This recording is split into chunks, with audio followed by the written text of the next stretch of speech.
Hallelujah. सभी को जय मसीह की।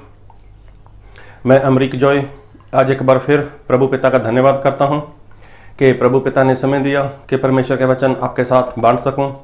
आप मेरे इस चैनल को सब्सक्राइब कर लो, साथ में जो बेल आइकॉन उसको टच कर लो ताकि आने वाले वीडियो का नोटिफिकेशन, उसकी जानकारी आपको तुरंत मिलने पाए और आप मेरे साथ इस वीडियो के अंत तक बने रहें। तो आप जिस संसार में रहते हो, हम जिस दुनिया में रह रहे हैं, तो इस संसार में, इस दुनिया में ज्ञान की कमी नहीं है। आज अगर इंसान किसी भी बात का ज्ञान जानना चाहे, किसी के बारे में भी जानना चाहे, तो वो बहुत आसानी के साथ जान सकता है। जी हाँ, आज इस संसार में इंटरनेट का ज़माना है। आप कुछ भी गूगल, क्रोम, इंटरनेट पर आप सर्च कर सकते हो, आपको मिल सकता है। किसी के बारे में भी आप जानना चाहते हो तो सब कुछ आपको मिल सकता है। आज अगर बात करें तो आज के इस ज़माने में, आज के इस दौर में ज्ञान की कमी नहीं है इंसान के पास। आप जानते हो कि इस संसार में ना जाने कितने सारे ऐसी पुस्तकें हैं, ना जाने कितने सारे ऐसे धार्मिक पुस्तकें हैं कि इंसान उनको पढ़ सकता है और अपने लिए वो ज्ञान इकट्ठा कर सकता है, नॉलेज इकट्ठी कर सकता है। तो इस संसार में आप के लिए आज के समय में कुछ भी जानना, किसी के बारे में जानना, ये मुश्किल नहीं है। तो आज बहुत सी धार्मिक किताब है, बहुत सी धार्मिक पुस्तकें हैं। तो लेकिन मैं जो कहना चाहता हूं, एक पवित्र बाइबल, जी हाँ, पवित्र बाइबल भी इसी संसार में है, इसी दुनिया में है और इस बाइबल का प्रचार बहुत ज़्यादा हो रहा है और बहुत सारे लोग सच्चे परमेश्वर के वचन को सुनते भी हैं, इसको पढ़ते भी हैं और मानने वाले इसको मानते भी हैं। लेकिन मैं जिस बात के ऊपर आपका ध्यान लेकर जाना चाहता हूं, इस बात को ध्यान से सुनना। क्या परमेश्वर ने हमें जो बाइबल दिया है वो बाइबल पढ़ने के लिए दिया है? क्या परमेश्वर ने बाइबल हमें सुनने के लिए दिया है? अगर मैं कहूं तो परमेश्वर ने इंसान को बाइबल पढ़ने के लिए नहीं दिया, परमेश्वर ने इंसान को बाइबल सुनने के लिए नहीं दिया और ना ही इंसान अपने लिए ज्ञान इकट्ठा करे। इस बातों के लिए परमेश्वर ने इंसान को बाइबल दिया है। इंसान ढेर सारे ज्ञान इकट्ठा कर ले, बाइबल की एक एक बात वो अच्छे से याद रख सके, अच्छे से उसको मुंह जुबान बाइबल के कुछ वचन याद हों। तो परमेश्वर ने इन बातों के लिए बाइबल इंसान को नहीं दिया। आज बहुत से लोग हैं जिनके पास बाइबल का ज्ञान है, लेकिन परमेश्वर ने ज्ञान के लिए बाइबल भी नहीं दिया। जी हाँ, आपने सही सुना। अगर परमेश्वर ने इंसान को बाइबल पढ़ने के लिए नहीं दिया, सुनने के लिए नहीं दिया, ज्ञान के लिए नहीं दिया, तो फिर किस लिए दिया? जी हाँ, एक बार ऐसा हुआ, बाइबल से एक वचन पढ़ूंगा आपके लिए। लूका रचित सुसमाचार उसका 10 अध्याय उसके 25 वचन से। और देखो, एक व्यवस्थापक उठा और यह कहकर उसकी परीक्षा करने लगा, हे गुरु, अनंत जीवन का वारिस होने के लिए मैं क्या करूं? उसने उससे कहा, मतलब प्रभु यीशु ने उससे कहा, व्यवस्था में क्या लिखा है, तू कैसे पढ़ता है? देखो, प्रभु यीशु ने उसको बोला, व्यवस्था में क्या लिखा है, तू कैसे पढ़ता है? उसने उत्तर दिया, तू प्रभु अपने परमेश्वर से अपने सारे मन और अपने सारे प्राण और अपने सारी शक्ति और अपने सारी बुद्धि के साथ प्रेम रख और अपने पड़ोसी से अपने समान प्रेम रख। देखो, प्रभु यीशु ने उसी को बोला, अरे तू तो खुद बाइबल पढ़ता है, तू तो खुद व्यवस्था को जानता है, तू बता तू कैसे पढ़ता है? तो देखो, उस इंसान ने सारी बाइबल या सारा जो उसके पास उसने पढ़ा हुआ था, उसने शुरू से लेकर आखिर तक उसको कुछ नहीं बताया। उसके ऐसा किया, उसने जो उसने पढ़ा था, जब तक उसके पास जो व्यवस्था थी, उसने पूरी व्यवस्था का, जैसे उसने किसी मशीन में डाला हो। जैसे आजकल हम देखते हैं, कोई इंसान जूस पीना चाहे, उसके लिए कोई मशीन होती है, तो उसमें वो मशीन के अंदर उस फ्रूट को या उस किसी चीज़ को उसके अंदर डाल देते हैं, तो वो मशीन क्या करती है, उसका पूरा जूस निकाल कर वो बाहर निकाल देती है। तो इस इंसान ने ऐसे किया, जो व्यवस्था इन लोगों के पास थी तो उसने पूरे व्यवस्था को निचोड़ दिया पूरी तरह से। और निचोड़ करने के बाद उसने दो बातें न करी कि अपने प्रभु परमेश्वर को अपनी सारी शक्ति के साथ, अपनी सारी अकल के साथ, अपने सारे बल के साथ, अपने सारे जोर के साथ और अपने सारे प्राण के साथ क्या कर, तू प्रेम कर। और दूसरा, अपने पड़ोसी से अपने समान प्रेम कर। तो प्रभु यीशु ने जब ये बात सुनी तो प्रभु यीशु ने उसको कुछ बोला नहीं। प्रभु यीशु ने ऐसा नहीं बोला कि तूने गलत बोला है, लेकिन प्रभु यीशु ने उसके साथ जो बात की तो प्रभु यीशु ने क्या बोला उसको, उसने उससे कहा तूने ठीक उत्तर दिया। देखो, प्रभु यीशु भी जान गए कि व्यवस्था को पढ़ता है और पढ़ने के बाद इसके पास तो निचोड़ है पूरी व्यवस्था का। इसने दो बातों में उत्तर दे दिया, अपने प्रभु परमेश्वर से पूरी बुद्धि के साथ, पूरे बल के साथ, पूरी ताकत के साथ, पूरे प्राण के साथ, पूरे मन के साथ क्या कर, प्रेम कर। और दूसरा, अपने पड़ोसी से अपने समान प्रेम कर। तो प्रभु ने बोला, प्रभु यीशु ने, कि तूने ठीक उत्तर दिया। अभी देखो, तूने ठीक उत्तर दिया, यही कर तो तू जीवित रहेगा। अभी देखो, प्रभु यीशु ने आखिर में क्या बोला, यही कर तो तू जीवित रहेगा। तो इसका मतलब ये पढ़ता था, लोगों को सुनाता था, लेकिन खुद नहीं करता था। तो प्रभु यीशु ने बोला, ठीक है, तूने सही उत्तर दिया, ऐसा ही है। व्यवस्था का मतलब यही है कि जैसा तूने बताया है, तूने ठीक उत्तर दिया है। लेकिन अगर जिंदा रहना चाहता है, अगर अनंत काल का जीवन चाहता है, तो यही कर। इसका मतलब ये इंसान पढ़ता था, लोगों को सिखाता था, इसके पास ज्ञान बहुत था, लेकिन खुद नहीं करता था।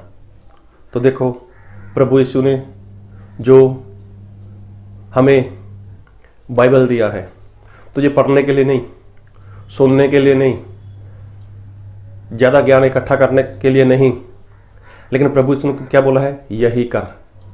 मतलब ऐसा करने के लिए प्रभु यीशु ने बाइबल दिया है। और एक वचन पढ़ूंगा आपके लिए, याकूब उसका 1 अध्याय उसके 22 वचन। क्योंकि जो कोई पर वचन का सुनने वाला हो और उस पर चलने वाला ना हो, तो वह उस मनुष्य के समान है जो अपना स्वाभाविक मुंह दर्पण में देखता है, इसलिए कि वह अपने आप को देखकर चला जाता और तुरंत भूल जाता कि मैं कैसा था।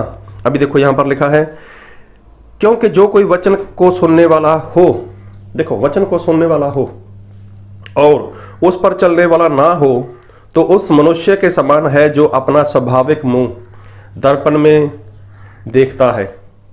देखो, प्रभु यीशु ने यहां पर भी लिखा है कि वचन को सुनने वाला नहीं, सुनकर आप बाहर चले गए और वहां पर जाकर भूल गए, ऐसा नहीं। लेकिन प्रभु यीशु क्या बोलते हैं कि एक बार फिर पढ़ूंगा, क्योंकि जो कोई वचन का सुनने वाला हो और उस पर चलने वाला ना हो। देखो, प्रभु यीशु ने बोला सुनना तो है, पढ़ना तो है, लेकिन साथ में क्या करना है, उसके ऊपर चलना है। क्या करना है? हाँ, चलने वाला ना हो तो वह उस मनुष्य के समान है जो अपना स्वाभाविक मुंह दर्पण में देखता है। तो देखो, बाइबल में लिखा है कि सुनना नहीं, सुनने से इंसान आशीषित नहीं होता, पढ़ने से वचन इंसान आशीषित नहीं होता, लेकिन आशीषित कब होता है? जब वो वचन को मानता है। अभी एक वचन और पढ़ूंगा, 1 कुरिन्थियों उसका 7 अध्याय उसके 19 वचन। ना खतना कुछ है और ना खतना रहित, परंतु परमेश्वर की आज्ञा को मानना ही सब कुछ है। देखो, परमेश्वर की आज्ञा को मानना, तो परमेश्वर ने व्यवस्था ये जो बाइबल दिया है, ये किस लिए दिया है?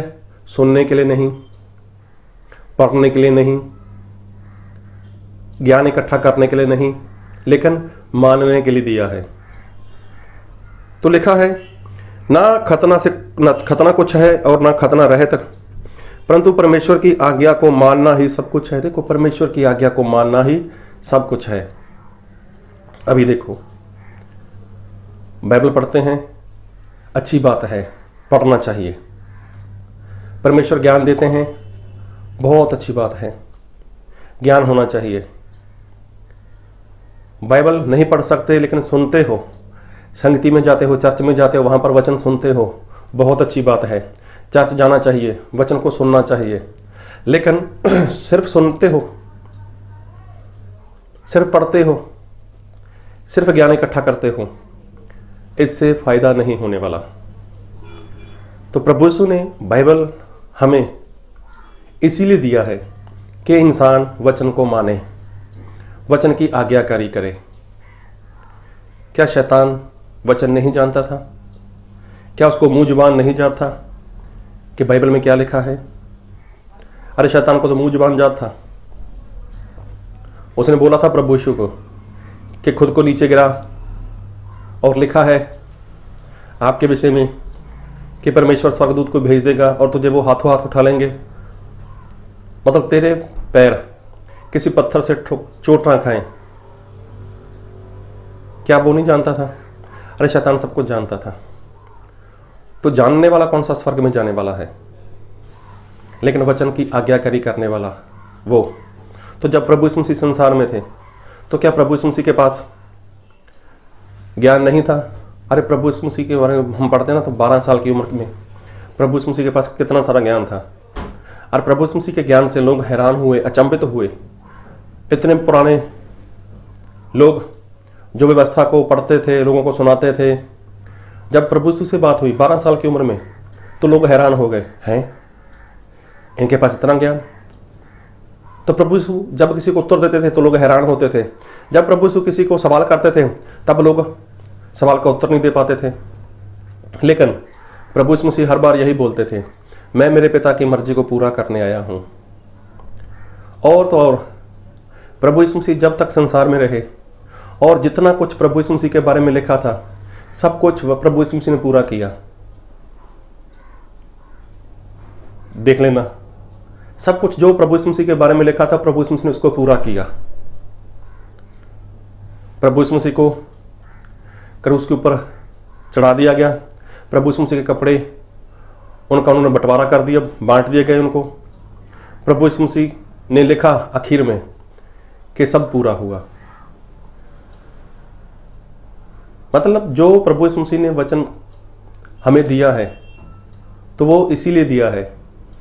पढ़ना बहुत जरूरी है हमारे लिए। पढ़ेंगे नहीं तो साफ कैसे होंगे? पढ़ेंगे नहीं तो याद कैसे रहेगा? सुनना हमारे लिए और भी जरूरी है। लेकिन वो व्यवस्थापक क्या करता था? प्रभु यीशु के पास आया, उसने बोला कि मैं अनंत काल का जीवन पाऊं, मुझे उसके लिए क्या करना होगा? तो प्रभु यीशु ने इसको यही बोला कि तू तो खुद लोगों को सिखाता है, तू क्या पढ़ता है? सिर्फ वो पढ़ता था, मैं तो ऐसे पढ़ता हूं, अपने प्रभु परमेश्वर से क्या कर, अपने प्रभु परमेश्वर से सारे मन से, सारे प्राण से और सारी शक्ति और सारी बुद्धि से प्रेम रख, मैं तो ऐसे पढ़ता हूं। और दूसरा, अपने पड़ोसी से अपने समान प्रेम रख, मैं तो ऐसे पढ़ता हूं। प्रभु यीशु ने बोला तूने ठीक उत्तर दिया है, ऐसा ही लिखा है और ऐसा ही करना चाहिए, लेकिन तू नहीं करता। देखो, वो नहीं करता था, तो क्या वो जा सकता है स्वर्ग में? तो इतना ज्ञान रखने वाला इंसान, जिसके विषय में प्रभु यीशु खुद बोले तूने ठीक उत्तर दिया है, जिसके बारे में बाद में प्रभु यीशु ऐसा बोल दें कि तू ऐसा कर तो तू जीवित रहेगा। तो देखो कितना ज्ञान उसके पास। लेकिन ज्ञान है उसके पास, वो पढ़ता है, लोगों को सुनाता है, लेकिन खुद नहीं करता। तो बाइबल प्रभु यीशु ने इसीलिए दिया है कि इंसान वचन को पढ़े, समझे, वचन को सुने और उसकी आज्ञाकारी करे। आप क्या करते हो? पढ़ते हो, सुनते हो, ज्ञान इकट्ठा करते हो, नहीं मानते तो फायदा नहीं है। लेकिन हमें क्या करना है? परमेश्वर के वचन की आज्ञाकारी करनी है। वचन को सुनना भी है, उसको पढ़ना भी है, उसको मानना भी है, तो ही आप स्वर्ग में जा सकते हो। तो प्रभु आप सभी को बहुत की आशीष दे। आमीन।